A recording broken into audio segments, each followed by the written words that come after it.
Sir अपना पूरा परिचय दे दीजिए सर। मेरा नाम डॉक्टर ज्ञानेंद्र कुमार शर्मा है।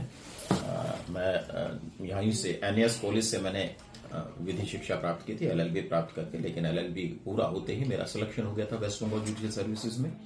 वहां पर मैं चला गया था, बहुत छोटी उम्र का ही वहां सिलेक्शन हो गया था। वहां से जब उत्तर प्रदेश में भी सिलेक्शन हुआ तो मैं यहाँ पर आ गया। वहां से 3.5 साल नौकरी करने के बाद उत्तर प्रदेश से जब बाइफर्केशन ऑफ स्टेट हुआ तो मैं उत्तराखंड में चला गया। तो मैं उत्तराखंड से as session district and session जज रिटायर्ड हुआ हूँ और लंबे समय तक मैं डायरेक्टर उत्तराखंड जुडिशियल अकेडमी रहा हूँ, जहां पर विधिक न्यायिक अधिकारीगण, अन्य पुलिस अधिकारीगण, प्रशासनिक अधिकारीगण, चिकित्सक व अन्य जो तथ्य हैं उसके न्यायपालिका के, वहां को ट्रेनिंग दी जाती है। सर कल की एक वीडियो सोशल मीडिया पे वायरल है जिसमें आप और आपकी बेटी और पूरा परिवार ढोल नगाड़ों के साथ कोर्ट से निकल रहा है।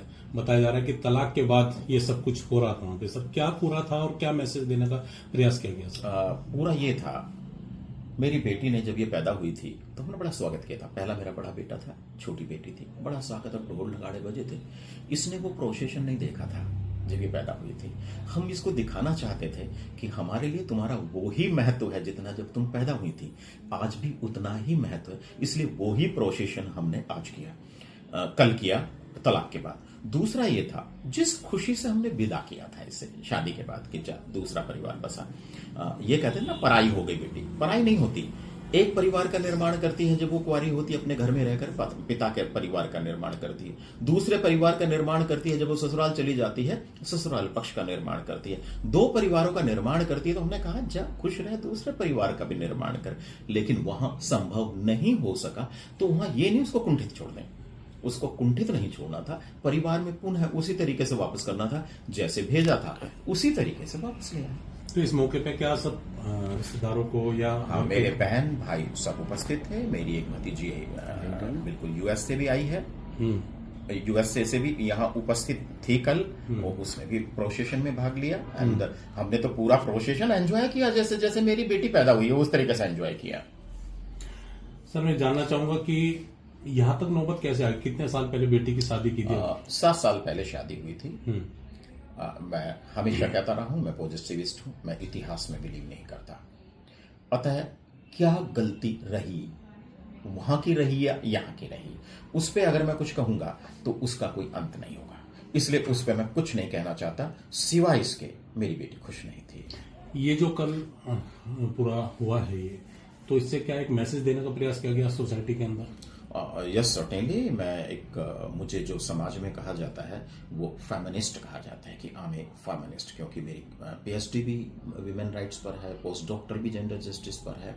एंड उसके बाद मैंने किताबें भी लिखी हैं। अगर आप उधर देखेंगे, कैमरा उधर करेंगे, तो मेरी पहली किताब वीमेन एम्पावरमेंट पर है, जो चीफ जस्टिस ऑफ इंडिया ने रिलीज की थी। चीफ जस्टिस उत्तराखंड है, चीफ जस्टिस ऑफ इंडिया ने। तो एक कंसेप्ट है मेरे दिमाग में कि वीमेन का एम्पावरमेंट कैसे हो। तो वो कंसेप्ट केवल किताबों में नहीं रहना चाहिए। किताब में बहुत लिखा है, संविधान में लिखा है, मैंने भी किताब लिखी, उसमें भी लिखा है, धरातल पर अवतरित होना चाहिए। और वो शुरुआत कहां से हो? सब लोग कहते हैं कि दूसरे से शुरुआत करो, पड़ोसी से शुरुआत करो ना, शुरुआत मुझसे हो। तो पहले एम्पावरमेंट मैं अपने घर में लाऊं। वो मैंने समाज को एक सूचना देने का प्रयास किया कि हर एक पिता का दायित्व है कि वो बच्ची अगर कष्ट में है, बच्ची अगर प्रसन्न नहीं है, तो उसका दायित्व होना चाहिए वो काम करने का जिससे उसको प्रसन्नता प्रदान हो। प्रसन्न अपना जीवन है, छोटा सा जीवन है, उसे कुंठा में निकाल दो। ज्यादातर महिलाएं और लड़कियां कुंठा में तो निकाल रही हैं ससुराल में जीवन, कह ही नहीं पाती। किससे कहें? ससुर सुनने को तैयार नहीं है। पति जिसके आधार पर वो गई है, वो दूसरे विचार का कुछ अगर मिल गया तो कहां कहे वो? पिता कह देगा वहां जाओ, ससुर कह देगा मुझे नहीं पता, पति उस पर ध्यान नहीं देगा। क्या करेगी वो? कुंठा में रहेगी, पूरा जीवन कुंठा में निकल जाएगा। एंड जो बच्चे आगे आएंगे ना, कुंठा के वैवाहिक जीवन से कुंठित ही बच्चे पैदा होंगे। आप स्वस्थ बच्चों की परिकल्पना नहीं कर सकते। तो वही समाज को संदेश देने का मेरा प्रयास था, अभी भी आगे भी रहेगा, कि भाई अगर कुछ सुधार करना है और अपने में सबसे पहले करना है, तो घर की जो लक्ष्मी है ना, बेटी है, बहू है, माँ है, चाची है, बुआ है, उनके साथ सही व्यवहार करना शुरू करो। कल जब तलाक का डिसीजन आया या आने वाला था, तो उससे पहले आपने मन में कुछ प्रिपरेशन या तैयारी की थी इसकी? प्रिपरेशन पहले से ये थी कि बस बेटी का स्वागत करूंगा, मुझे बेटी चाहिए और कुछ नहीं चाहिए। सबसे पहले प्रिपरेशन तो ये थी। और सबसे बड़ी बात थी ये थी कि मैंने वो परिस्थितियां पैदा की, मैंने वो चीज में सरेंडर करता गया था, मटेरियलिस्टिक चीज। मेरी बेटी एक आत्मा है, मेरी तरह आत्मा है, तो मैंने इस पे तो कंप्रोमाइज करने का सवाल ही नहीं था।